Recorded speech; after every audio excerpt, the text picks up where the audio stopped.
Шийдвэр гаргах төвшөнд гендрийн тэгш байдал эмэгтэйчүүдийн оролцоог дэмжихийн төсөл үзүүлж байна. Төслийн зорилго: хууль эрх зүйн орчныг сайжруулах, бодлогын хэрэгжилт шинжилэлд дэмжлэг үзүүлэх, шийдвэр гаргах төвшөнд эмэгтэйчүүдийг дэмжих механизмыг бэхжүүлэх, олон нийтийн ойлголт мэдлэгийг нэмэгдүүлэх. Тогтолцооны өөрчлөлтөд чиглэсэн эрх зүйн орчныг сайжруулах болон бодлогын хэрэгжилт шинжилгээг дэмжих шинэлэг арга механизмуудыг хэрэгжүүлж, үндэсний хэмжээнд эмэгтэйчүүдийн манлайлалын сүлжээг өргөжүүлж, хэвлэл мэдээллийн байгууллага, сонгогчид тэр дундаа залуу сонгогчдын чадварыг бэхжүүлэх замаар төсөл зорилтод 20,190 хүнд шууд хүрч ажиллалаа. Хууль эрх зүйн орчныг сайжруулах, бодлогын хэрэгжилт шинжилгээг дэмжих чиглэлээр Монгол улс дахь эмэгтэйчүүдийн улс төрийн оролцоотой холбоотой тулгамдж буй сорилт, тогтолцооны асуудлыг илүү тодорхой болгож, шаардлагатай судалгааны ажлыг гүйцэтгэн, холбогдох үр дүн, зөвлөмжүүдийг улсын хурлын төрийн байгуулалтын байнгын хороонд хүргүүллээ. Хууль эрх зүйн шинжилгээний хэрэгцээ шаардлага, өнөөгийн нөхцөл байдлын талаар олон нийт талуудын санал бодлыг сонсох, зөвлөлдөх уулзалт, хэлэлцүүлгийг үндэсний болон орон нутгийн түвшинд иргэд олон нийт, эрдэмтэн судлаач, улс төрчид, холбогдох шийдвэр гаргагч нарыг оролцуулан өргөн хүрээнд зохион байгууллаа. Улс төрийн намын тухай хуулийн шинжилсэн найруулгын төслийг боловсруулж буй ажлын хэсгийн гишүүд Финлянд улсад ажиллаж тус улсын шийдвэр гаргах түвшинд гендрийн тэгш байдал, хууль эрх зүйн зохицуулалтын сайн туршлагыг судаллаа. Гендрийн тэгш байдлыг хангахад чиглэсэн хууль тогтоомжийн хэрэгжилт, бодлогын шинжилгээг дэмжих шинэлэг арга механизмуудыг хэрэгжүүллээ. Төслийн дэмжлэгтэйгээр хүний эрхийн үндэсний комисс анхудаа Монгол улс дахь хүний эрх чөлөөний байдлын талаарх ихтгэлд гендрийн тэгш байдлын талаар тусгайлсан бүхийг багтаан улсын хурлд өргөн мэдүүлж хэлэлцүүлв.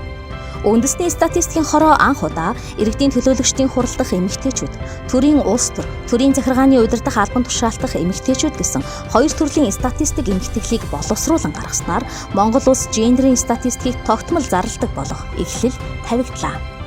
Мөн үндэсний статистикийн хороо улс төрийн салбарын гендрийн статистикийг тогтмол гаргах маягтуудыг бэлтгэж, арга зүйн зөвлөлөөр батлуулж цаашид тогтмол зарлах боломжтой боллоо. Монгол улсад үйл ажиллагаа явуулж буй хөгжлийн түншүүд зөвлөлдөж, Монгол улсад шийдвэр гаргах түвшинд гендрийн тэгш байдлыг хангах, эмэгтэйчүүдийг хүчирхэгжүүлэх бодлогыг дэмжиж байгаагаа илэрхийлэн дотоодын болон олон улсын хөгжлийн түншүүд хамтын амлалт гаргалаа. Парламентд судалтаа улс төрийн намуудтай хамтран улс төрийн намуудын гендрийн дотоод үнэлгээний олон улсын аргачлалын дагуу намуудад гендрийн аудитыг анхудаа хийлээ.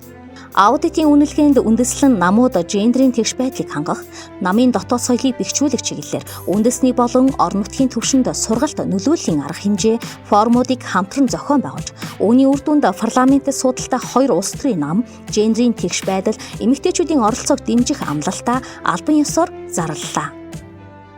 Төслийн дэмжлэгтэйгээр улс төрийн намууд гендрийн тэгш байдлыг хангах чиглэлээр хэрэгжүүлж буй арга хэмжээний туршлагаа хуваалцах, улс төрийн намуудын оролцоо манлайлал, үндэсний формыг гендрийн үндэсний хороо анхудаа зохион байгууллаа.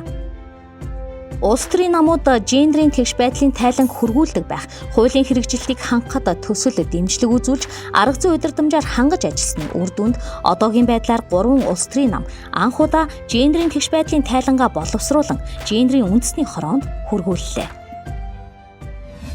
Шийдвэр гаргах түвшинд эмэгтэйчүүдийг дэмжих механизмыг бэхжүүлэх чиглэлээр төслийн санаачлах дэмжлэгтэйгээр үүсгэн байгуулсан эмэгтэйчүүдийн манлайлалын сүлжээ улам тэлж, амьдран суугаа газар улс төрийн нам эвслийн харьяалал, ажил мэргэжлээрээ ялгаатай 1324 эмэгтэйг игнэндээ нэгтгэн шийдвэр гаргах түвшинд гендрийн тэгш байдал, тэгш төлөөллийг бэхжүүлэх үндэсний хөдөлгөөн болж өргөжлөө. Эмэгтэйчүүдийн манлайлалын сүлжээний дугуйлан 10 аймагт байгуулагдаж, 5 дугуйланд бичлэлт санхүүжилтийн дэмжлэг үзүүлэн, орон нутагт эмэгтэйчүүдийн сүлжээ тогтвортой ажиллах нөхцөлийг бүрдүүллээ. Эмэгтэйчүүдийн чадварыг бэхжүүлэх, шийдвэр гаргах түвшинд ажиллах ур чадварыг ахиулах арга хэмжээг үндэсний түвшинд өргөн хүрээнд зохион байгуулж, улс төрийн бүх шатны сонгуульд нэр дэвшгээр горилж буй эмэгтэйчүүдийн чадварыг бэхжүүлэн бэлтгэлээ. Шийдвэр гаргах төвшөнд ажиллах эмэгтэйчүүд ажиллахад тулгарч буй бэрхшээлийг даван туулах тогтолцооны асуудлууд, түүнийг шийдвэрлэхэд оролцогч талуудын дэмжлэгийг авах, сайн туршлагаа хуваалцах, хамтын ажиллагаагаа бэхжүүлэхэд дэмжлэг үзүүлэх, үндэсний хэмжээний томоохон форум хэлэлцүүлэг, тэр дундаа шинэ үндсэн хууль батлагдсанаас хойш эмэгтэй парламентчдын форумыг анх удаа мөн эмэгтэйчүүдийн улс төрийн манлайлалыг дэмжих шинэлэг арга хэмжээнүүдийг зохион байгууллаа. Түүнчлэн эмэгтэйчүүдэд мэдлэг ур чадвараа тасралтгүй тогтвортой ахиулах, мэдээлэл солилцох боломжийг бүрдүүлэх, цахим платформыг хөгжүүлж ашиглаж эхлэх зэргээр шийдвэр гаргах төвшөнд эмэгтэйчүүдийг дэмжих механизмуудыг цогцоор нь хэрэгжүүллээ.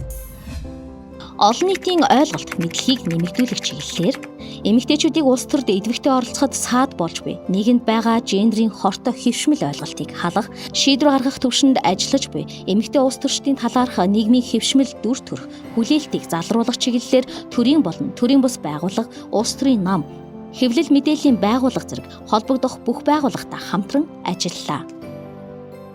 Энэ арга хэмжээний хүрээнд төрийн албан хаагчид, гендерийн сургагч багш, гендерийн манлайлагч нарыг сургаж, хууль тогтоомжийн хэрэгжилтийг хангаж ажиллах чадварыг бэхжүүллээ. Үндэсний хэмжээнд бэлтгэгдсэн сургагч багш нар төслийн дэмжлэгтэйгээр тусгайлан боловсруулсан хөтөлбөрийн дагуу хариуцлагатай сонгогч, тэгш боломжийн төлөө залуучуудын манлайлал танхимын сургалтуудыг орон даяар зохион байгууллаа. Олон нийтийн ойлголт мэдлэгийг нэмэгдүүлэхэд хэвлэл мэдээллийн байгууллагын оролцоог нэмэгдүүлэх зорилгоор редакцийн зорилттой хөтөлбөрийг тусгай удирдамжийн дагуу анх удаа хэрэгжүүлж, редакц, сэтгүүлч, уран бүтээлчдийн чадвар хөгжүүлэн идэвхжүүлж, эмэгтэй их сурвалжийн дата санг анх удаа бий болгож, зорилттой бүтээл тойрох зэргээр шинэлэг арга механизмуудыг хэрэгжүүлснээр сэтгүүл зүүн бүтээлийн агуулгын их сурвалжид нийгмийн тэгш оролцоог хангах, гендерийн хэвшмэл ойлголтыг халах, хүйсийн дуу хоолойг тэнцвэртэйгээр авч үзэх боломжийг бий болгох, цаашлаад Монголын хэвлэл мэдээллийн ёс зүйн дүрмийн хэрэгжилтийг тогтвортой хангах суурь нөхцөлийг бүрдүүллээ. Төслийг үр дүнтэй хэрэгжүүлэхэд хүчин чармаалт гарган ажиллаж байгаа үр дүн ололт амжилтыг хамтдаа бүтээж буй төслийг хэрэгжүүлэгч оролцогч талууд, түншүүд, хамтран ажилладаг бүх байгууллага, хувь хүмүүст талархал илэрхийлье. Нэгдсэн үндэсний байгууллагын хөгжлийн хөтөлбөрийн бүгд найрамдах Солонгос улсын олон улсын хамтын ажиллагааны байгууллага КОИКАгийн дэмжлэгтэйгээр хэрэгжүүлж буй шийдвэр гаргах төвшөнд гендерийн тэгш байдал, эмэгтэйчүүдийн оролцоог дэмжих нь төсөл.